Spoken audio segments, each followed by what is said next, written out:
अब संजय जी बात करते हैं एक और इतने बड़े फाइनेंशियल टूल की बात कर लें, उसको हम कुछ भी कह सकते हैं, मोड ऑफ फाइनेंस कह लें, जो कि है आपकी क्रिप्टो करेंसी, जिसने अलग ही भौकाल मचाया पिछले कुछ टाइम में। जब वो आई तो लोगों को बड़ी अच्छी लगी, ओ माय गॉड, लोगों ने क्रिप्टो में रातों रात इतना पैसा बनाया।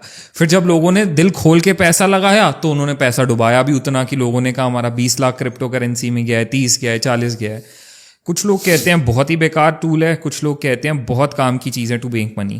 What's your take? देखिए, हर एसेट क्लास का रिस्क होता है और रिटर्न होता है, हर एसेट क्लास का। फॉर एग्जाम्पल, अगर हम रियल एस्टेट की बात करते हैं तो रियल एस्टेट में रिस्क क्या होता है? सबसे बड़ा रिस्क होता है इलिक्विडिटी का। आपने कोई प्लॉट खरीद लिया, अब वो प्लॉट बिक रहा नहीं है, तो क्या रियल एस्टेट की इन्वेस्टमेंट खराब है? नहीं, पर वो एक स्पेसिफिक वर्ग के लिए। भाई, आपकी तनख्वाह 50,000 रुपए महीना है, तो क्या आप जाके 30 लाख रुपए का प्लॉट ले सकते हो? नहीं ले सकते। पर अगर आपकी कमाई साल की 15, 20, 25 लाख रुपए है, तो आप 30 लाख का प्लॉट ले सकते हो और भूल भी सकते हो कि ठीक है यार, चलो एक आधा साल नहीं बिका तो भी कोई रोटी पकड़ कपड़ा मकान के लाले नहीं पड़ेंगे हमारे।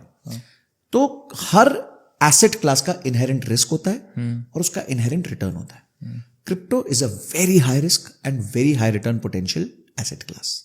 और ऐसी चीजों को ट्रेड करने का एक ही नियम होता है, जो मैं आपको बड़ी सिंपल सरल हमारे रोजमर्रा के जीवन से समझाता हूं। आप जब खाना खाने बैठते हो तो एक थाली आपके सामने, ठीक है? तो थाली में जनरली लोगों को सबसे अच्छा क्या लगता है? पनीर। ओके, मीठा, ठीक है। लोग चाहते हैं मीठा ज्यादा खाएं, एक गुलाब जामुन 2 खा लें, 3 खा लें, साथ में आइसक्रीम भी खा लें, साथ में ये भी खा लें। मीठा लोगों को जनरली पसंद है, बहुत कम लोग होते हैं, मैंने देखा है कि जिनको मीठा नहीं पसंद होता, पर जनरली मीठा सबको पसंद है। या फिर आपने बोला पनीर, तो वो पनीर की कटोरी भरवाते रहेंगे, तो ज्यादा पनीर भी तो अच्छी बात नहीं है।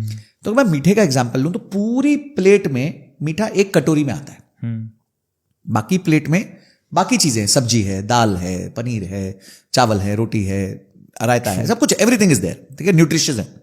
इसी तरीके से इन्वेस्टमेंट्स होती है। तो आप समझ लो क्रिप्टो जो है आपकी थाली का मीठा है, यानी कि मजा सबसे ज्यादा उसमें है। पर याद रखना कि शुगर, कैलोरीज और बॉडी को बर्बाद करने की कैपेबिलिटी भी सबसे ज्यादा उसी में।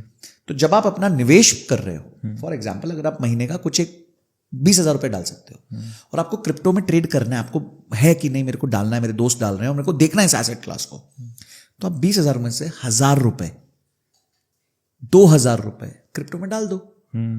उसमें भी ऐसे मत करो कि कोई मीम कॉइन में डाल दिया कि यार कल सुना था ये कॉइन आ गया है। बहुत सारे आजकल इन्फ्लुएंसर्स, आई डोंट नो, मतलब why is government not taking action against them.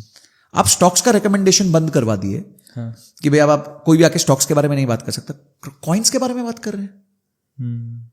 How is the government allow? अच्छा, मैं कहता हूं कि बच्चे देख रहे हैं, उनको किसी ने जाके वो कॉइन खरीद लिया 1,000 रुपए का, 5,000 का, 10,000 का, अपने पूंजी डाल दी, माँ बाप से पैसे ले लिए, उधार ले लिए और उस कॉइन में डाल दिया, और वो पंप एंड डंप कॉइन रहा। पंप एंड डंप का मतलब होता है कि कॉइन को उठाएंगे वैल्यू को और फटक से पटक देंगे, तो जिन्होंने खरीदा होगा उनका नुकसान हो जाएगा, जिसके पास ओरिजिनली पड़ा था उसको फायदा हो जाएगा।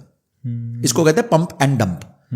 अब पंप एंड डंप कॉइन्स हैं सारे, ये हमें नहीं पता किसमें क्या वैल्यू है। हमें पता है बिटकॉइन है जो पिछले 15 साल 16 साल से चल रहा है, हमें पता है इथीरियम है यूज केस है, सोलाना है यूज केस है, XRP यूज केस। मैं ये रिकमेंडेशन नहीं, मैं कुछ कॉइन्स है जिनको मैं जानता हूं। हमारी एक इंडिया की कंपनी है पॉलीगॉन करके, उसका यूज केस है, उसके ऊपर ही जियो कॉइन बना भी। तो जहां आपको लगता है कि यार नीचे थोड़ी स्ट्रेंथ है उस चीज में निवेश करो ना, पंटरबाजी क्यों करनी है? तो अगर आपका 20,000 रुपए का इन्वेस्टमेंट हो रहा है महीने का, तो उसमें से ठीक है 1,000 2,000 रुपए आप क्रिप्टो में डाल दो। उसके बाद मत फोकस करो इधर यार, मत फोकस करो, नहीं तो हम हर मार्केट से बहुत लोगों ने कमाया है और उससे कहीं ज्यादा लोगों ने कमाया है। वो क्यों? क्योंकि उनको किसी से टिप मिलती है, फटक से वो पैसा डाल देते हैं, उनको पता नहीं उन्होंने खरीदा क्यों था। ये अर्जुन का वो सॉरी अभिमन्यु का चक्रव्यूह है। अंदर तो जाना आता है सबको, बाहर निकलना नहीं आता किसी को। स्टॉक खरीद तो लेते हैं, बेचते कभी पता नहीं, क्रिप्टो कॉइन खरीद तो लेंगे, बेचना कभी पता नहीं। तो stay away from all of this, keep on investing. और आजकल बहुत सारे ब्रोकर ऐप्स आ गई हैं जो आपको क्रिप्टो में SIP करने दे रही है, तो आप एक बास्केट बना सकते हो या फिर उनका बास्केट फॉलो कर सकते हो। उसमें वो बताते हैं medium safety, risk, high risk, उसके हिसाब से आप अपना पैसा डाल दो। अब आपको पता है यार 20,000 रुपए डाल रहा था एक कॉइन में, 1,000 रुपए डाल रहा था, उसमें से 3 महीने डाला, वो कॉइन आधा हो गया, तो 3,000 के 1,500 हो गए, मर थोड़ी गए आप। तो आज बिटकॉइन की क्या वैल्यू है? $1,00,000 से ऊपर है। $1,00,000 यानी मोटा मोटा 85 लाख रुपए, 87-88 लाख, 87-88 एक बिटकॉइन का। जी। बिटकॉइन स्टार्ट हुए कितना वक्त हो गया? 2008 में हुआ था, क्राइसिस के बाद, क्रैश के बाद। और उस टाइम पे क्या वैल्यू होगी 0.01 सेंट था, कुछ भी नहीं था इंडियन रुपीज में? कुछ भी नहीं, 4 रुपए 3 रुपए 2 रुपए।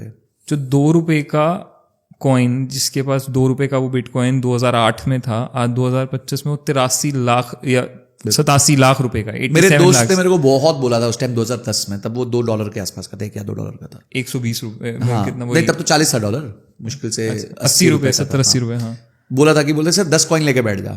मैंने पता ही नहीं, समझ ही नहीं आया चीज कि आज बैठा होता तो मिलियनर होते हैं।